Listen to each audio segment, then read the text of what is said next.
예, 이슈 속에서 돈 드는 정보들 체크해 보도록 하겠습니다. 오늘은 리워드 홀딩스 김성훈 이사 함께 할게요. 안녕하세요, 이사님. 안녕하십니까? 네, 우리 시장 이야기부터 나눠보겠습니다. 오늘도 시장은 하락세, 나흘 연속 하락인데 일본의 금리 인상 이야기가 조금 전에 나오면서 유럽 선물, 미국 선물 흔들렸고 국내 증시도 좀 영향을 받는 것 같아서요. 이 네. 이슈 어떻게 체크하세요? 일단은 일드 커브 컨트롤이라고 하죠. 그 상단에 갖다 0.25%에서 0.5%까지 이거를 좀 올려버렸습니다. 그러면서 실질적인 금리 인상에 대한 효과를 본 것도 있고요. 기본적으로 이제 구로다 총재가 이제 그만두는 것을 앞두고 있는데 이제 그만두죠. 이제 보통 일본 은행 중앙 총재 같은 경우는 그만두기 전에 좀 부담이 되는 정책들을 이전 총재분들이 좀 선제적으로 시행을 하고 나서 다음 총재에게 넘겨주는 것을 좀 이렇게 그동안 반복해 왔었다고 봐야 될 것 같습니다. 자, 일단은 결론부터 말씀을 드리게 되면은 실질적인 금리 인상에 대한 효과가 분명히 있는 것은 사실이고요. 이렇게 되면 어떤 것을 우리가 좀 두려워할 수 있냐면은 소위 엔캐리 트레이딩이라고 하죠. 엔캐리 자금이 청산이 될 가능성이 높습니다. 이게 0.25%에 대한 어떤 그런 금리를 가지고서 돈을 빌려서 쉽게 말해서 돈을 빌려서 뭐 해외 여기저기다가 투자했다라면은 이게 금리가 올라가게 된다라면은 결국은 이것을 감당하지 못하고 해외에 나가 있었던 그런 엔캐리 자금을 갖다가 다시 끌어와서 본국으로 가져올 수밖에 없겠죠. 이렇게 되기 때문에 현재 미국 국채 금리까지도 어느 정도 흔들릴 가능성도 우리가 염두에 둘 필요가 있겠고 이런 흐름들이 YCC가 발표가 되자마자 나스닥 선물 역시도 급락한 흐름들을 보여주고 있다. 이렇게 이해를 해야 될 것 같습니다. 일단 우리 시장만 놓고 본다라면은 오늘 오전에도 여러분들 보셨겠지만 상당히 잘 견뎌주는 모습을 보여주고 있습니다. 지금 코스피 같은 경우도 1% 넘게 밀리다가 지금 꼬리를 달아주면서 올라가고 있고 환율 역시도 1,300원 살짝 넘겼습니다만 다시금 1,300원 밑으로 내려오면서 지금 상황에서 놓고 본다라면은 이제 미국과 그리고 우리나라가 점점 디커플링이 된다는 느낌을 지울 수 없을 것 같습니다. 그렇기 때문에 물론 이제 이 일본의 YCC 상단에 대한 어떤 그런 부분들은 지금 시장이 이제 많은 계산기를 두들기고 있을 것 같습니다. 내일 되면은 많은 어떤 증권사 쪽에서 리포트가 나오면서 이 부분에 대해서 해석이 좀 분분할 것 같습니다만은 당장 우리가 눈으로 놓고 본다라면은 환율만 놓고 본다면 우리가 현재 시장에 대해서 그렇게 큰 두려움을 가질 필요는 없지 않을까 이렇게 생각을 하고 있고요. 저는 계속 강조를 드리고 있습니다만은 앞으로도 미국과 우리나라가 점점 디커플링이 될 가능성은 점점 높아지고 있는 것 같고 그런 흐름들을 이번 주 내내 우리 시장은 보여주고 있는 것 같다. 그리고 마지막 남은 거 하나죠. 그 금투스에 대한 부분들은 2년 유예가 거의 확정적인 것 같은데 이 대주주의 요건에 대한 부분들이 아직까지도 정해지지 않았습니다. 지금 올해가 끝나기까지 뭐 며칠 남지 않은 상황에서도 이 10억이냐, 20억이냐, 30억이냐 이런 부분들이 아직까지 결정이 되고 있지 않기 때문에 코스닥 시장에서 결국은 이제 뭐 갑자기 이게 10억이 발표가 된다라면은 10억 이상 가지고 계신 분들의 경우에는 급작스럽게 매물을 내놓을 수밖에 없겠죠. 그렇기 때문에 그런 불확실성을 피하기 위한 매도 자금들이 지금도 계속 나오고 있다. 하지만 만약에 이게 30억 이상 정도 나오게 된다라면은 코스닥 시장 중심으로 급반등세가 나올 가능성도 있기 때문에 일단 이러한 부분도 우리가 열어두고서 봐야 되지 않을까 싶습니다. 네, 시장에 대한 뷰가 우리 이사님께서 꽤나 긍정적이신데요. 그럼 이사님 내년 1월 좀 기대해 볼 수 있는 시장일까요? 결국 만약 연말에 산타 랠리가 없다라고 본다라면은 내년 1월 13일이죠. 그때 CPI가 발표가 될 텐데 아마 그때는 지금보다 기저효과도 있기 때문에 더 많이 떨어질 가능성이 높습니다. 예. 그러면은 그때부터는 이제 시장이 좀 더 안도 랠리에 대한 가능성을 열어둘 수가 있겠죠. 왜냐면은 1월 말 2월 초에 있을 FOMC에서 지금 50bp나 25bp에 대한 논란이 아직까지도 남아있는 상황입니다. 그런데 1월 13일에 발표되는 CPI가 만약에 확 떨어져서 나오게 된다면은 연준으로 하여금 적어도 50bp에서 25bp의 어떤 인하 가능성 역시도 열어둘 수가 있는 거기 때문에 시장은 그 앞서서 먼저 연말에 지금 상당히 선조정을 받지 않았겠습니까? 그런 상황에서 나오는 어떤 CPI 호재는 시장을 하여금 1월 말 2월 초에 있을 FOMC에 대한 기대감을 가지고서 연초에 어떤 랠리에 대한 가능성도 충분히 나올 수가 있다.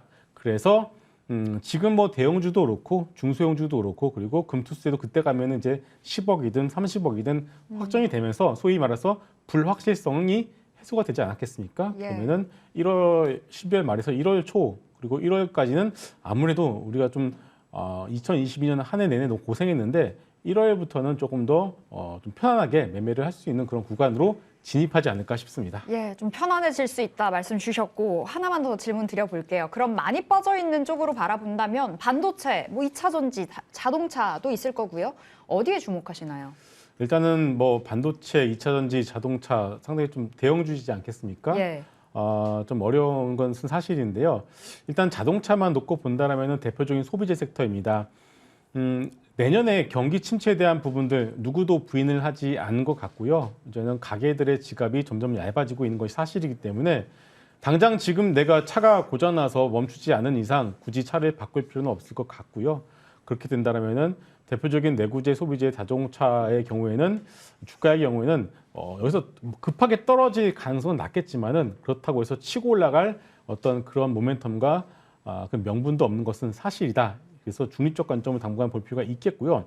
다만 반도체의 경우에는 삼성전자를 중심으로 볼 필요가 있을 것 같습니다. 왜냐하면은 결국 1월 초부터 외국인 중심으로 해서 지금의 환율에 기대해서 외국인들의 자금이 들어오게 된다면은 결국 삼성전자를 중심으로 해서 매수에 들어올 수밖에 없기 때문에 삼성전자는 여러분들이 항상 어떤 어떤 핵심 종목으로 항상 내가 항상 매매를 하지 않더라도 여러분들이 보실 필요가 있다라고 저는 생각하고 있고요. 그래도 그 외에 낙폭과 종목들이 상당히 많습니다. 뭐 여러 가지 뭐 시클리컬 업종도 있겠습니다만은 일단은 낙폭과대 대형주들 역시도 우리나라 낙폭과대 대형주의 가장 큰 특징이 뭐냐면은 싸다입니다. 지금 나스닥에 상장되어 있는 빅테크들, 특히나 테슬라 같은 경우도 뭐 지금 상당히 높은 밸류를 받고 있기 때문에 대부분의 펀드 매니저들이 이쪽 빅테크들의 경우에는 매도 의견을 가지고 있습니다만은 우리나라에 상장되어 있는 대부분의 대형주들은 PBR 밸류 그렇고요, 퍼밸류도 그렇고요, 너무나 싼 것이 사실이기 때문에 낙폭과대 대형주들의 경우에는 내년부터는 오히려 모아가시는 전략도 나쁘지는 않을 것 같습니다. 예, 알겠습니다. 이사님께 시장에 대한 전반적인 이야기 나눠봤고요. 저희 이제 오늘의 또 이슈, 준비해온 이슈들 점검 들어가 보겠습니다. 자, 오늘 챗 GPT 관련해서 이야기 나눠보겠습니다. SNS에서 지금 최고 핫한 스타가 됐다고 하는데요. 오픈 AI라는 미국의 이제 스타트업에서 만든 검색 툴입니다. 그 창업자 중에 한 명이 또 테슬라의 일론 머스크라고 하던데, 뭐 물론 지금은 탈퇴를 했지만요. 뭐 우리나라에서는 검색으로만 따졌을 때는 네이버가 뭐 1등이겠지만 글로벌리하게 봤을 때는 구글이 사실상 독점을 하고 있는 상황인데 이제 구글 끝났다라는 이야기도 나오더라고요. 네. 뭐 챗 GPT 지금은 일단은 시험 공개인데 우리 이사님께서는 써보셨나요? 네, 써봤습니다. 여러분들도 한번 써보셨으면 좋을 것 같아요. 예. 써보셔야지 여러분들이 이거가 이렇게까지 된다고? 라고 느끼실 것 같습니다. 못 써보신 분들을 위해서 간략하게 설명을 드리게 되면은 우리가 구글과 이 챗 GPT의 차이점에서 한번 설명을 드려볼게요. 구글은 내가 어떤 궁금한 점이 있어서 그것을 타이핑을 했을 때 그 질문에 해당하는 그 질문이 포함되어 있는 문서를 검색을 해서 그 문서를 노출을 시켜주는 방식입니다. 그렇죠? 그런데 이 챗 GPT 같은 경우는 모든 문서들을 보고서 학습을 한 이후에 그 학습한 내용을 조합을 해서 새로운 내용, 새로운 답변을 새롭게 생성을 해서 우리한테 보여준다는 것이 가장 큰 차이점이라고 생각을 하시면 될 것 같습니다. 그렇기 때문에 이게 완전히 새로운 패러다임이라고 우리가 생각을 할 수가 있을 것 같아요. 단순히 문서를 검색해서 보여주는 것. 그러니까 결국은 옛날에는 구글이 그래도 우리가 검색 시장에서 결국 이제 최고의 자리를 차지를 해줄 수 있었던 이유는 그 정확도의 높은 문서를 찾아내는, 검색해내는 그 정확도가 상당히 높았었거든요. 네이버나 다음에 비해서요. 그런데 만약에 이것은 기본이고 이것을 바탕으로 해서 새로운 AI를 바탕해서 새로운 답변과 새로운 내용들을 새롭게 조합을 해서 보여준다라면 한다면은 굳이 우리가 구글을 쓸 필요가 없겠죠. 그렇기 때문에 더 중요한 것은 이 챗 GPT의 주요 투자자 처 중에 하나가 마이크로소프트입니다. 예. 그러면은 결국 이 마이크로소프트의 큰 그림이 지금부터 그려지는 것도 우리가 기대를 해볼 수가 있을 것 같아요. 자, 그래서 결국은 이제 검색 시장의 판도가 구글에서 이거는 마이크로소프트로 넘어간 것 아니냐라는 우리가 그런 어떤 그림도 한번 그려볼 수가 있을 것 같습니다. 물론 아직은 이제 상용화 단계까지는 조금 시간이 걸리죠. 그렇지만은 내년에 현재 회사 측에서 얘기를 들어보게 되면 내년 뭐 상반기나 하반기 정도에 본격적으로 4.0 버전의 어떤 상용화 버전이 나오게 된다라면은 지금 같은 경우에는 이제 파라미터라고 하는데 매기 변수라고 하죠. 그것이 1,700억 개 정도밖에 되지 않는데 내년도에 가게 되면 100조 개로 확 늘어나게 된다고 합니다. 그러면은 지금도 약간 좀 이 답변의 어떤 뭐랄까요 정확도가 조금 떨어지는 것은 사실입니다만 시간이 가면 갈수록 우리가 원하는 답변의 정확도가 점점 높아져가고 퀄리티 역시도 상당히 좀 만족할 만한 수준의 퀄리티의 답변을 우리가 받아볼 수가 있겠죠. 그렇게 되면은 더 이상 구글이 검색 시장에서 좀 뭐랄까요 그 자리를 좀 더 넓혀가기는 좀 더 쉽지는 않을 것 같습니다. 그래서 이 챗 GPT 아직까지 우리 시장 내에서 우리나라 내에서 관련된 종목들을 찾는 것은 솔직히 얘기해서 쉽지는 않습니다만은 네이버도 그렇고 다음도 그렇고 전체 글로벌하게 검색 시장에 나아가는 방향성 자체를 챗 GPT가 보여줄 수도 있다는 측면에서 우리가 꾸준하게 추적을 할 필요는 있을 것 같습니다. 예, 그럼 우리는 이제 주식 시장에서 어떤 종목으로 수익을 봐야 될지 관련해서 좀 체크를 해봐야 될 것 같은데 이미 뭐 12월 1일에 이 챗 GPT가 공개가 되고 나서 5일 만에 100만 명을 돌파를 했다 보니까요. 관련주 뭐 마인즈랩, 솔트룩스 한 차례 날아올랐습니다. 오늘은 좀 하락하고 있고 네. 더 이 흐름 이어갈까요? 참 어려운 질문입니다. 왜냐하면은 이 챗 GPT는 이제 인공지능을 바탕으로 해서 답변을 조합을 내서 보여주는 거기 때문에 우리가 지금 시장에서 얘기하고 있는 뭐 마인즈랩, 솔트룩스, 코난 테크놀로지 이런 종목들이 직접적인 이런 챗 GPT 관련주라고 말하기에는 조금 부족한 것이 사실입니다. 결국 이게 뭐냐면은 좀 더 넓혀서 AI로 우리가 좀 넓혀서 봐야 될 것 같아요. 인공지능에 대한 부분들이 2023년에는 조금 더 확장이 될 가능성이 높겠다라고 이렇게 놓고 보시면은 좀 더 이해가 빠르실 것 같습니다. 그래서 AI 관련주들이 상반기에는 뭐 가끔씩 이제 테마의 성격으로서 한번 올랐다가 다시 내려오고 한번 올랐다 다시 내려오고 어떤 이런 등락을 거듭을 했었는데 2023년부터는 본격적인 AI 관련주들이 소위 추세를 타고 올라가는 그런 흐름들이 나올 가능성이 높고요. 그렇기 때문에 지금은 이제 모두가 한 번씩 때 올라왔는데 여기서 진짜 수혜주, 진짜 AI 관련주가 무엇인지를 시장은 이제 찾기 시작할 것 같습니다. 그래서 아직까지는 모릅니다. 아직까지는 진짜 찐 AI 수혜주가 무엇인지는 모르기 때문에 제가 말씀드린 여러 가지 종목들 그 외에도 여러 가지가 많습니다. 특히나 AI 의료 관련주들 경우는 신테카 바이오 같은 종목들도 오늘도 장중에 10% 넘게 올라갔었던 것도 우리가 볼 수 있었는데 결국 시장 이렇게 하나씩 건드려보는 어떤 흐름들이 나오고 있는데 진짜 소위 찐 수혜주는 아마 내년부터는 나올 가능성이 있기 때문에 이런 종목들도 우리가 관심 있게 봐야 될 것 같습니다. 네, 좋습니다. AI 관련해서 재료들이 워낙 많이 나와서요. 우리 계속 이슈 체크 필요할 것 같습니다. 지금 당장의 옥석을 가리기엔 좀 시기상조인 것 같고요. 내년까지 앞으로도 계속해서 좀 AI 관련해서는 저희도 소식 전해지는 대로 안내드려 보도록 하겠습니다. 자, 오늘 두 번째 이슈도 또 간략하게 체크해 볼까요? 네. 자, 동상궁은 어서 오시게 의류주 점검 들어가 보겠습니다. 겨울 패딩, 겨울 코트 진짜 비싸잖아요. 보니까 마진이 진짜 많이 남는다고 하더라고요. 실적에 대한 기대감이 살아있는 의류주인데요. 실제로 오늘장 부진하지만 FNF나 더 네이처홀딩스 같은 종목들은 선방하고 있더라고요. 네. 의류주 어떻게 바라보세요? 일단 의류주들의 경우에는 성수기는 4분기, 소위 말해서 겨울이 맞기는 합니다. 그렇기 때문에 일단은 마진이 특히나 두꺼운 아우터더라고 하죠. 이 외투의 경우에는 마진율이 상당히 높기 때문에 4분기가 성수기인 것은 맞는 것 같고요.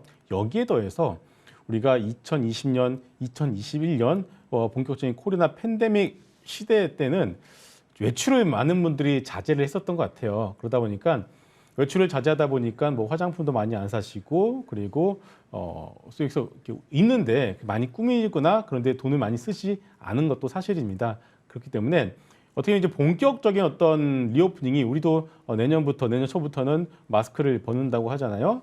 본격적인 진짜 리오프닝이 어떻게 보면 내년부터 시작이다라고 본다라면은 그동안 이제 묵혀놨었던 옷을 꺼내 입기보다는 1년, 2년 지났기 때문에 새롭게 외투를 하나씩은 이제 살 가능성이 높지 않을까 싶습니다. 그래서 그런 단기적인 이슈를 놓고 보더라도 여러 외투 관련주들, 특히나 FNF나 아니면은 뭐 더 네이처홀딩스 이런 종목들의 경우에는 단기적인 이슈를 가지고서라도 보셔도 좋을 것 같고요. 또 하나 이제 우리가 중국 얘기를 빼놓고 얘기를 할 수가 없을 것 같습니다. 지난주 주말이죠. 중앙경제공작회의에서 어떤 내용도 있었냐면은 내수 부양의 핵심 수단으로 투자가 아니라 소비 진작이라는 키워드를 가지고 나왔습니다. 그렇기 때문에 결국은 중국 사람들 지금 전 세계 이제 뭐 재난지원금이 다 뿌려졌는데 모두 다 쓰고 없었는데 유일하게 지금 중국 국민들의 저축률이 사상 최대치입니다. 쓸 수가 없었죠. 나갈 수도 없었고 맨날 집에만 있다 보니까 쓸 수가 없었기 때문에 중국 국민들의 지금 저축률은 사상 최대이기 때문에 이런 빠빵한 이런 지갑이 결국 소비로 이어진다라면은 결국 이 중국 관련 소비주들의 경우에는 한 번 더 주가의 어떤 상승을 기대를 해볼 수가 있을 것 같다라고 봐야 될 것 같고요.